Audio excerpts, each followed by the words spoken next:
Finalmente, o pedido do Flamengo vai ser atendido. Diretoria do Mengão comemora a mudança de atacante e Galvão Bueno se rendeu ao jogador. E assim, poucas vezes na minha vida eu vi o Galvão elogiar tanto o jogador em uma transmissão. Fala, meus camaradas e minhas camaradas, beleza? Bem-vindos a mais um vídeo aqui em seu canal de notícias do Flamengo, canal Flazoeiro. Eu estou chegando com tudo na tarde desta segunda-feira. Como você pode ver, estou no aeroporto de Campinas, voltando para casa. Peguei um voo em Caxias do Sul, fiz uma conexão aqui no interior de São Paulo e daqui a pouquinho eu pego um voo para o Rio de Janeiro. Mas eu chego, é claro, como sempre, com um caminhão carregado de notícias e informações do clube mais querido e mais amado do Brasil e do mundo, o Clube de Regatas do Flamengo, nosso amor. Mas antes de qualquer coisa, nós teremos uma semana muito agitada no Mengão.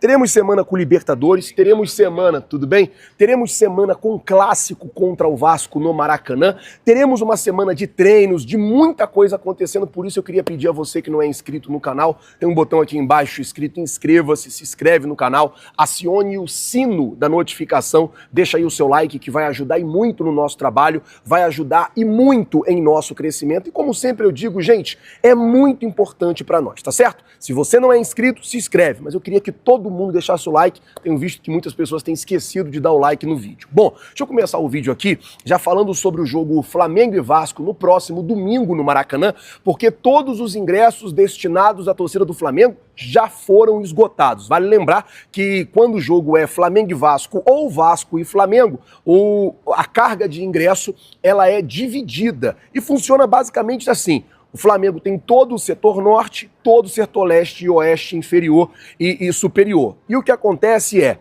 o Flamengo abre primeiro a carga para os seus torcedores que vão lá e compram os ingressos e depois o que sobra da leste, da oeste, superior e inferior fica para o Vasco. E quando o Vasco é o mandante, o Vasco abre primeiro e o que sobra fica para o Flamengo. Com isso, a torcida do Flamengo já esgotou todos os ingressos possíveis. Então o setor norte no próximo domingo vai ser todo Flamengo, leste e oeste deve ter aí uma grande maioria para a torcida do Flamengo. E o setor sul fica todo para a torcida do Vasco, que vai ficar aí na obrigação também de comprar os ingressos e lotar o Maracanã e quem sabe a gente fazer uma linda festa nesse próximo domingo no Maracanã, comemorando principalmente esse clássico de milhões, né? São as duas maiores torcidas do Rio de Janeiro, no caso do Flamengo, a maior torcida do Brasil. E para o Flamengo vencer do Vasco no próximo domingo, importantíssimo, porque joga Libertadores quinta, joga no domingo contra o Vasco, depois joga contra o Libertadores de novo, depois enfrenta o Corinthians lá em Itaquera. Então tem muitos jogos, tem muitas coisas do Flamengo ainda nesse mês de setembro. Bom, vamos mudar o assunto aqui agora, falar sobre José Botto antes de falar da mudança no Flamengo. Essa mudança aqui para o Flamengo vai ser maravilhosa. É um pedido do Flamengo sendo atendido. Deixa eu falar sobre o Botto, que deu uma entrevista para o UOL e ele falou sobre a transformação do Pedro, principalmente depois de todas as polêmicas que envolveu o jogador ali logo após o Mundial de Clubes. Ele disse assim, em relação ao Pedro, o mais importante é que tudo aquilo que se falou foi dito em público sobre o jogador. Resultou em um Pedro diferente, que neste momento ajuda muito o Flamengo e que se ajuda na sua própria valorização. Ou seja, o Botto falou, olha, realmente muita coisa aconteceu envolvendo o Pedro, porém tudo que aconteceu foi público, tudo que aconteceu em público e logo depois de todos esses acontecimentos, Pedro colocou a mão na consciência, viu também que precisava mudar algumas coisas e mudou e passou a ser ali, sobretudo, um jogador diferente, passou a ser ali um jogador melhor que hoje, na opinião aqui de José Botto, ajuda muito mais o Flamengo, mas também se ajuda. Acredito que o Pedro aí, se ele continuar nessa evolução, nessa maneira que ele joga, de volta, marca, corre, é um jogador muito mais associativo, é um jogador que joga muito mais pro time, breve, quem sabe aí ele não possa ser convocado pelo técnico Carlo Ancelotti. Inclusive, falando do Emerson Royal, ontem o Felipe Luiz... Opa, meu amigo, tudo bem?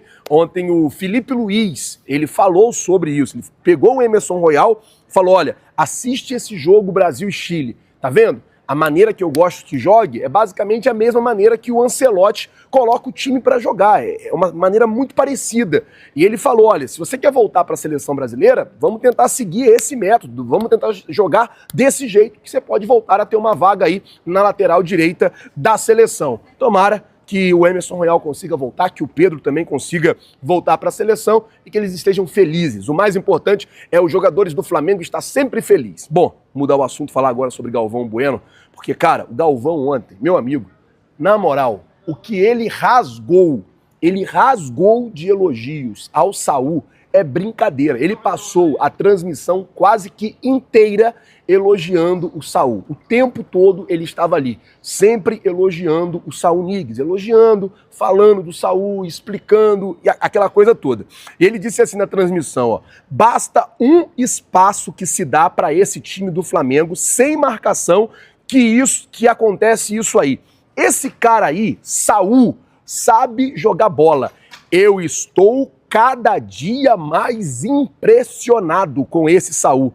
Ele não faz um cruzamento, ele dá um passe na cabeça do Arrascaeta, que acerta o tempo de bola, sobe no meio dos zagueiros para marcar. Ou seja, o Galvão elogiando e muito o Saul pelo jogo que o Espanhol fez ontem com a camisa do Flamengo. Vale lembrar que o Saul, que enfrentou toda uma dificuldade para ir para o jogo ontem, eu tenho falado muito sobre isso aqui no canal, ele não dormiu porque a esposa teve bebê, pegou voo, foi de madrugada para o aeroporto, pegou voo, foi de voo comum, fez conexão, inclusive, nesse aeroporto que eu tô aqui agora, tô no aeroporto de Campinas, o Saul fez conexão aqui nesse aeroporto antes de chegar em Caxias do Sul para poder jogar ontem com a camisa do Flamengo. Bom, falar agora de um pedido do Flamengo atendido e de uma briga que o Flamengo vem traçando já há muito tempo. Há muito tempo o Flamengo vem tentando aí resolver esse problema e vem reclamando muito. Sobre o que, Flazoeiro? Arbitragem. E a ideia é implementar o desafio, tipo tem no vôlei, no futebol. Como é que seria isso?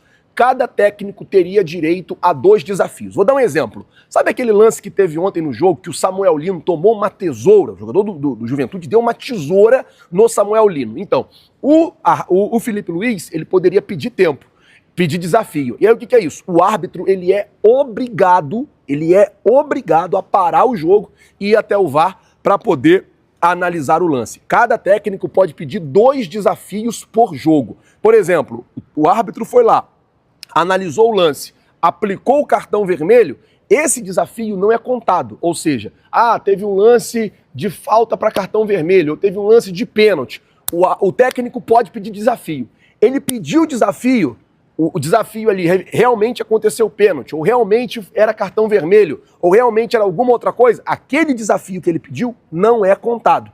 Só vai ser contado os desafios, por exemplo, pediu um pênalti e não foi pênalti, aí já conta dos seus 2 que você tem direito a pedir durante o jogo. Isso é ótimo, porque agora a gente não fica mais na mão do VAR. Não vai ficar mais dependendo do VAR chamar. Por exemplo, ontem no lance do Samuel Lino, eu acho que o VAR deveria ter chamado, e o VAR não chamou. Não vai mais depender. Se o técnico achar, ou se ele tiver uma leitura, ou se alguém da análise de desempenho, por exemplo, falar, isso aí é lance para pênalti, é lance para isso, é lance para aquilo, se o técnico achar, ele pode pedir o desafio e o árbitro é obrigado, não tem conversa, é obrigado a olhar no VAR. E o bom é que o VAR aparece pro telão inteiro e vai ficar claro para todo mundo se foi ou não erro. Porque, assim, a gente tem um erro de arbitragem no Brasil, que é um problema. Além do erro de arbitragem no Brasil, a gente também tem um erro do VAR, que muitas das vezes não chama, cara. Tipo ontem. Cara, o Samuel Lino ali, o lance era pro VAR chamar. Teve outros lances já que o VAR era para chamar e o VAR não chama. E o Flamengo muitas das vezes fica exposto aí ao erro da arbitragem e também à negligência ou à irresponsabilidade do VAR em não chamar em certos lances. Bom, gente, o Flamengo se reapresenta amanhã, já treinando para o jogo da próxima quinta-feira contra o Estudiantes de La Plata. Vale lembrar que o Flamengo joga quinta contra o Estudiantes, domingo contra o Vasco e na outra quinta decide a classificação para a semifinal da Libertadores também contra o Estudiantes lá na Argentina. Vale lembrar também que Primeiro jogo no Maracanã, segundo jogo lá em La Plata, e para o Flamengo vencer esse jogo quinta, encaminhar essa classificação vai ser muito importante. Bom, vou ficando por aqui, meu voo vai sair daqui a 15 minutos, então vou terminar. Agradecer a todos vocês que estão aqui junto com a gente, pedir a você que não é inscrito, se inscreve no canal, pedir para você compartilhar o vídeo com seus amigos, isso vai ajudar demais o nosso trabalho, tá bom? Muito obrigado por tudo, valeu galera, tamo junto, vocês já sabem, é nóis. Valeu galera, muito obrigado.